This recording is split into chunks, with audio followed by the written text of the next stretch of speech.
ملک صاحب، آج آپ نے کہا کہ گور خان صاحب متحرک نہیں تھے، پارٹی کا موقف صحیح طریقے سے نہیں اٹھایا الیکشن کے بعد، اس لیے ان کی جگہ علی ظفر صاحب کو لگایا جا رہا ہے، نامزد کیا گیا ہے۔ مگر علی ظفر صاحب نے تو خود نے کہا کہ میں بہت مصروف ہوں، میں نہیں دیکھ پاؤں گا معاملات کو، اور گور خان ہی صحیح کام کر رہے تھے۔ وہ غالباً انٹرسٹڈ نہیں ہے اس طریقے سے کہ وہ سربراہ بنے، وہ چاہتے ہیں گور خان صاحب ہی پارٹی کے چیئرمین بنے۔ شکریہ خانزادہ صاحب۔ کل جب یہ فیصلہ ہوا اور اناؤنس ہوا، اس کے بعد شام کو میں نے علی ظفر صاحب کو مبارکباد دی، اور علی ظفر صاحب تو بڑے اس حوالے سے یعنی کہ خوش بھی تھے، اور میں نے ان کو یقین دہانی کرائی کہ میں پارٹی میں معاملات کے حوالے سے ان کی حمایت کروں گا۔ آج پھر علی ظفر صاحب جو ہیں وہ اپنے کیسز کی مصروفیات کی بات انہوں نے کی ہے، تو لگتا یہ ہے کہ علی ظفر صاحب شاید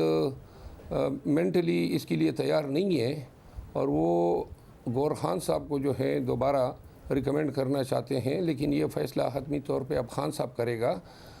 علی ظفر صاحب جو ہیں یہ واضح ہیں کہ اب وہ اس منصب کے لیے اپنی خدمات شاید اپنی پروفیشنل مصروفیات کی وجہ سے پیش نہیں کر رہے ہیں۔ صاحب، اگر علی ظفر صاحب تو ظاہر ہے ایک ریکنسلیشن والے انسان ہے، کوئی بہت اگریسو انسان نہیں ہے، پھر وہ مصروف بھی ہیں، آپ کی پارٹی کو تو ایک فل ٹائم دینے والی شخصیت چاہیے، پھر ایک اگریسو آپ لوگوں نے سٹانس اپنایا ہوا ہے، تو کون ہو سکتا ہے جو یہ کردار ادا کرے؟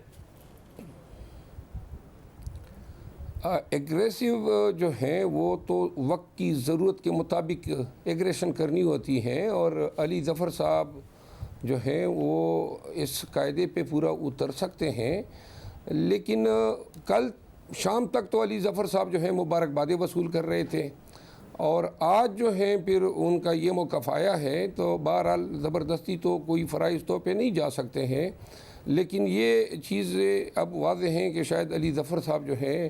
وہ یہ فرائض کی ادائیگی سے معذرت کر لیں۔ تو جہاں تک گور صاحب کے حوالے سے میں نے بات کی تھی، میں نے یہ کہا تھا کہ چونکہ ورکرز کی جو ریئیکشن آئی تھی، خصوصاً ریزلٹس کی ریگنگ پہ جو قیادت نے جس انداز میں لیو کوارم رسپانس دیا،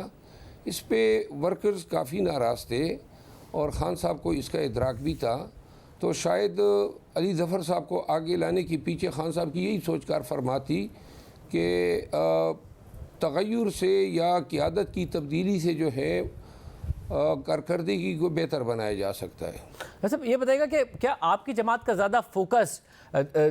قانونی معاملات پر رہا یا پھر میڈیا اسٹریٹجی پر رہا؟ کیونکہ جو پولیٹیکل اسٹریٹجی ہے وہ مسنگ نظر آتی ہے۔ مروان صاحب، آپ نے ہی پہلے اعلان کیا تھا کہ جی پیپلز پارٹی ہم سے رابطہ کر رہی ہے، واضح کر دیا عمران خان صاحب نے نہیں کریں گے ہم بات، نون لیگ سے بھی نہیں کریں گے بات، مولانا فضل الرحمان صاحب سے ضرور کی، مگر پنجاب میں ایک 22 اراکین ایسے تھے جو انڈیپینڈنٹ تھے، جو آپ کی جماعت سے نہیں جیتے تھے، نہ نون لیگ کے پاس سادہ اکثریت تھی نہ آپ کے پاس سادہ اکثریت تھی۔ آپ کی پارٹی سیاسی طور پر اپروچ کر سکتی تھی، حکومت بنانے کی کوشش تو کم از کم کرتی، وفاق میں بھی نہیں کی، پنجاب میں بھی نہیں کی۔ پنجاب میں تو ایک فیئر چانس تھا آپ کے پاس کہ آپ انہیں اپروچ کرتے، آپ نے وہ بھی نہیں کیا، کہ پولیٹیکل اسٹریٹجی مسنگ ہے جماعت کے پاس۔ ایسی بات نہیں ہے، پولیٹیکل اسٹریٹجی مسنگ نہیں ہے، لیکن پاکستان میں جو آزاد ہوتے ہیں یا وہ لوگ جو چھوٹی موٹی پارٹیاں جب اس طرح منتخب ہو کے آ جاتی ہیں تو ان کا رجحان زیادہ تر حزب اقتدار میں جانے کا ہوتا ہے، اور بادی نظر میں جو پاکستان میں سینیریو بنایا گیا ہے اس میں تو پی ایم ایل این کو فیورٹ قرار دیا جا رہا ہے، تو لہٰذا بائی ڈیفالٹ ان لوگوں کا جو رجحان تھا وہ پی ایم ایل این کی طرف تھا۔ ان کو نظر آ رہا تھا کہ چونکہ ہمارے اختلافات ہیں اور ہم شاید فیورٹ نہیں ہیں، تو نون جو ہیں وہ واضح طور پہ یہ امپریشن الیکشن سے قبل دیتی آ رہی تھی کہ یہ کنگز پارٹی ہیں، حکومت یہ بنائے گی، تو لہٰذا ہماری کوئی بھی کوشش جو تھی وہ کارآمد نہیں ہونی تھی۔ اچھا، یہ آپ 2018 کے مولوی صاحب یہ 2018 کے تجربے کی وجہ سے کہہ رہے ہیں؟ کیونکہ 2018 میں پنجاب میں سیٹیں زیادہ نون لیگ نے لی تھی، مگر آزاد امیدوار زیادہ تحریک انصاف پر چلے گئے تھے، اس تجربے کی وجہ سے کہہ رہے ہیں کہ جو فیوریٹ ہوتا ہے پھر اسی کے پاس چلے جاتے ہیں آزاد؟ آپ کو 2018 کی مثال یاد آ گئی، میں آپ کے حافظے کی داد دیتا ہوں، لیکن ہمیں اپنے حالات کا علم ہے. ہمارے موجودہ منتخب اراکین صوبائی و قومی اسمبلی کے پیچھے لوگ پڑے ہوئے ہیں, ان کو ترغیب تحریض دی جا رہی ہے کہ آپ آئیں, نون میں شامل ہو جائیں. کچھ لوگوں کے ساتھ زبردستی بھی کی جا رہی ہیں, کچھ کے کاروبار بند کیے جا رہے ہیں, کچھ اغوا بھی ہو گئے ہیں. تو لہذا ان حالات میں ہم کسی کو کیا غلط امپریشن دے سکتے تھے کہ ہم جو ہیں عددی جو اکثریت ہماری تھی ان کو انہوں نے رگ کر کے ہماری سیٹیں نون سے کم کی, اور پھر ہمیں ایسی صورتحال میں یہ توقع نہیں تھی کہ کوئی بھی آزاد